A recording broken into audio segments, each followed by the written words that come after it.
This is Enzo Eigen of the Alliance for Loki, and this is Season 13, War number 7. So in this war, we're going against the mighty KenOB Alliance. An alliance who has been number 1 for many seasons now, and we've never beaten them, and never really come close. I think we're up 2-1 one war. So this war is a really interesting one for me. It's basically a tale of two wars, one where I'm very good, and another where I'm very bad. So I'm on path 7, that's the one with the hidden nodes. I go in with my usual team of Corvus, Void, and Omega Red. This team is very versatile. It basically will fight everything on this path potentially. There's almost no counters for this team. And also, it's good for some of the mini-boss action too. So I go into war, and I always go over there, and I'm working with Dreamin' and Clownius. Been sort of the same team for a while now. And so Clownius is doing path 8, and so he has the champion fight and the void fight, and I'm on path 7, and you see the first node is empty, so that's always nice, get a little bit of a break. And then I always take these both linked too. The first one is not too bad. This node has given me a lot of trouble. So this node is the bubble shield, so every 10 hits they become unblockable.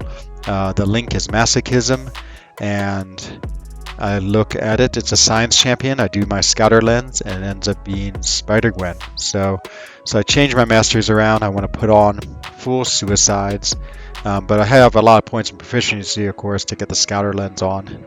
I boost medium boost, and I think this is not going to be so bad, but I'm worried about it. Like Spider-Gwen has evade, plus she already has another evade because it's the global evade node with small champions. And then on top of that, it's hard because the masochism, you sort of want to play like stun immune style. That's sort of my preferred way. And then on the other hand, though, with the bubble shield, if you let them hit your block a lot, you're going to have them go unblockable. So I put it on vulnerability boost, figuring that'll give me the edge. So my plan is just to do a lot of like short combos and try to, just do damage carefully and slowly. And so there you see, I get a quick short combo in, it's fine, it's going okay. But here I'm always starting to wonder if I'm going to be able to do enough damage before I run out of time glaive charges. And you see she procs the masochism, and that healing is almost the equivalent of my 2 medium hits. Was it about 6,000, and my 2 medium hits are like 8,000, so it's really not a net of too much. So I get my special 2, throw it, and she evades it. So I had forgotten that Spider-Gwen has a really good evade. It's like plus 400% when it's against unblockable attacks. And so now I'm against the wall. I'm really panicking.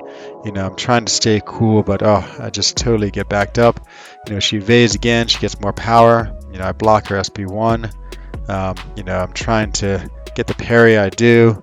Go in and get some more hits. So I feel like it's okay, but I take another hit. I'm worried about her bubble shield, and then before I know it, I'm dead. So a really disappointing loss there.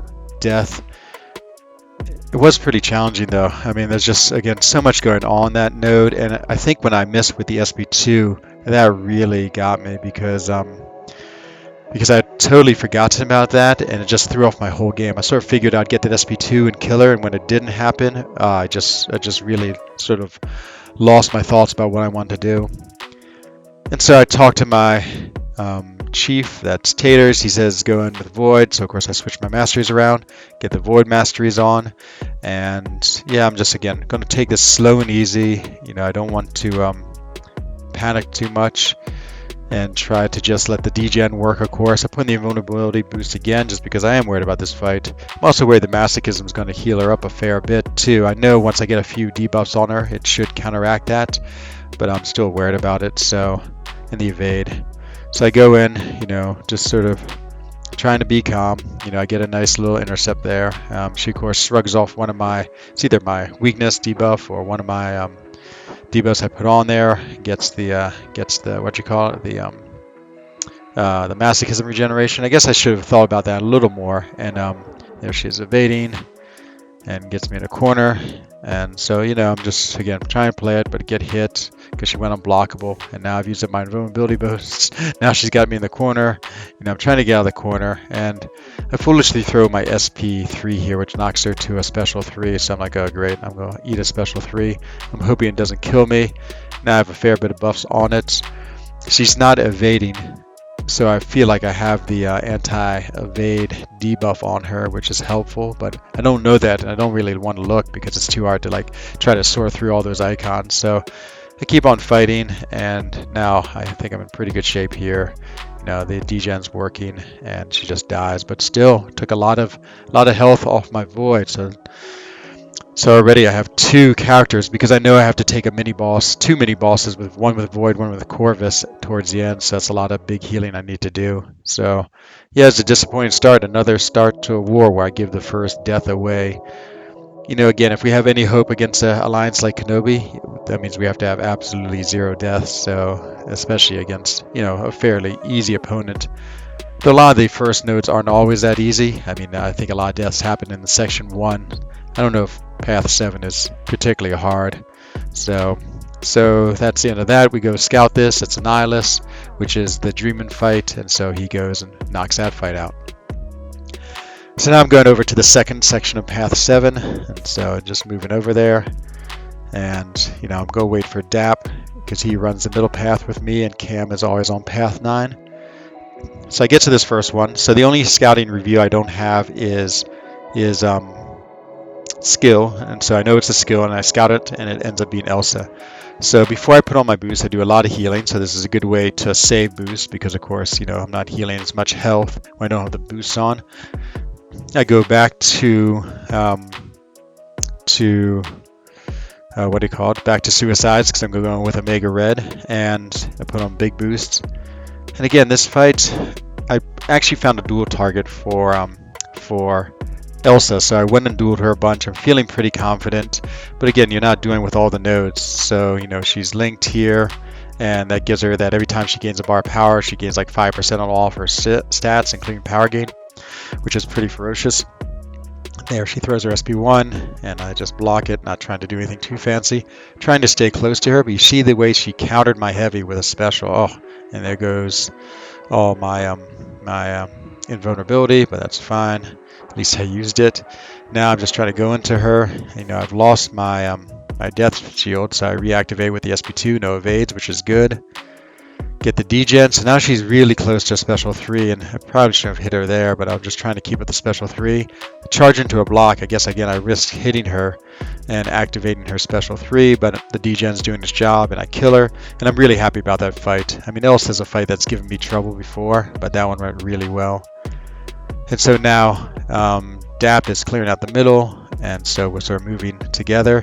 And I get to this, and I see it's a MODOK Science, 0 persistent charges. I guess I should have known it's a MODOK, but I use Scout just to make sure. I'm like, okay, I'll easily take this with Omega Red. And so I go into this fight, you know, pretty confident. You know, again, there's actually not too much I worry about with this node. Protection shielding is very easy to work around, and the link node is just like different buffs he gains at different power levels, which is pretty inconsequential. So again, trying to just get the degens on him, you know, just watch out for his auto block that pops up, or his shield, I should say. And again, just slow and easy, and so everything's going well. Got a bunch of spores on him, you know, got some nice the generation that holds the spores, you know, let him throw a special, and yeah, everything is going right to plan. Should have used a heavy there, so I forgot what I was doing, but then I get it back up, and you know, he's down 43%. I've hardly taken any damage, and amazing. Block his special, I just felt it was better. And then I was trying to, I don't know what I was trying to do. I was just trying to stay close to him to get his spores, my spores up, and then I throw a special 2, and he shields it, and I'm just sitting there again trying to get the spores up, and I totally walk into a heavy attack. And the same thing, I'm just sitting there, I'm just playing way too passive. You know, I don't know why I wasn't holding block. I just, again, I played terribly. It was really a poor fight. So I died to MODOK, which is pretty unexcusable. I mean, that's a really easy fight, and I was pretty unhappy about that. I mean, it's one thing to die to that Spider-Gwen. That was a pretty hard fight, and I don't know if Corvus was the best choice for her, to be honest. Maybe Omega Red would have been a lot better. But now I go in and just take Corvus and instantly finish him. So yeah, really unhappy. You know, one death against that Spider-Gwen, can live with it. A second one against MODOK, oh, just absolutely abysmal. So it's the second war I go in feeling like I've really let the alliance down, which is tough. You know, it's It's just one of those things where you have so much pressure on every war to do well. So now I'm off to go face one of the minis. So, I shrug it off and I just want to do well in these minis now just to sort of redeem myself. It's a nice thing. You always get a chance for redemption unless it's, I guess, the last war of the season. So I'm taking, I can't remember the nodes, but it's the upper lane basically. And I have a Human Torch and an Arcus. So this is my third time against this Arcus and I've never beat him successfully. So I go in against Human Torch. So Human Torch I've done before. It was pretty straightforward fight. So he has unblockable SP1 and stun immune. This is the big things. I get on big buffs, put on combat regen just to keep my health. And my goal is just to really play block style to get him to throw his SP2 since that's an unblockable. And of course, build up the degen on him and just sort of let that do its work. Here I eat a heavy, just wasn't quite reacting quick enough, but it's alright. Does very little damage against Void. Get off my SP1, it's fine. Now right into block, that way I want him to come and hit me, but he throws his SP2, but it's interesting, I sort of blocked the first ones, because I guess it's really worded interestingly. It's like against projectiles or some type of ranged attack, it's not unblockable, but against like beams, it is unblockable. So you could clearly see there, like the first three I could block, but then I couldn't block the beam of flames, and so I should have blocked that. So that's getting risky. He's close to an SP3, so I'm a little worried, but luckily he throws it again. I'm just going to sit here and take the block, and I don't even try to counter it just to be safe. I go into him again, trying to just, play slow, just, sit there and stare at each other and block and let him hit into me. It's fine. It's just doing more degen, just slowly knocking him down. And then I go and I end up throwing an SP2. I wanted to throw an SP1, but I just got enough power from all the block hits, I guess. So now I'm trying to drive him back. Luckily, he throws his SP2, which is great. And I feel close enough to the wall that I can counter it. So I go ahead and counter it. He's degenning so much now. I eat another heavy, but doesn't matter too much. And again, eat the beam of his SP1. But this is one thing amazing about Void. He's so strong. He can take a lot of hits and not really lose too much health. So not my best fight, but conservative. And I didn't really do too much wrong and took him down. It's actually a pretty easy fight, to be honest. Void is a perfect counter to that Human Torch, and it just works so well. So I was glad not to have. So now I get to go against Arcus, and so this is my third fight against him. And the first two times I've died, but I think I know the strategy now, how to kill him. It's just spamming that SP2 with Corvus and with the Cosmic Boost on. I should instantly gain it. And it also drains his power a little bit. So even though he might get to an SP3, I can fire it, drain him, and then just fire it again, and that should kill him. And so I'm actually pretty excited about this fight. I want to, again, try to get a little bit of redemption. And this is a pretty hard fight. I mean, a lot of deaths to this. So I go in there, I'm a little attentive, just trying to get him to throw his heavy, and then I know he only can shrug off the stun every 9 seconds. So again, I know he can be parried now, which is good. So I sort of wait again to get a good opening, throw my SP2. There I'm at 2 bars of power, and I instantly throw my SP2 like I sort of instructed. And it didn't kill him, but luckily he doesn't throw his SP3. He goes in with a combo, and I tried to get back to my SP2, but couldn't quite, so I threw the SP1, and that did it.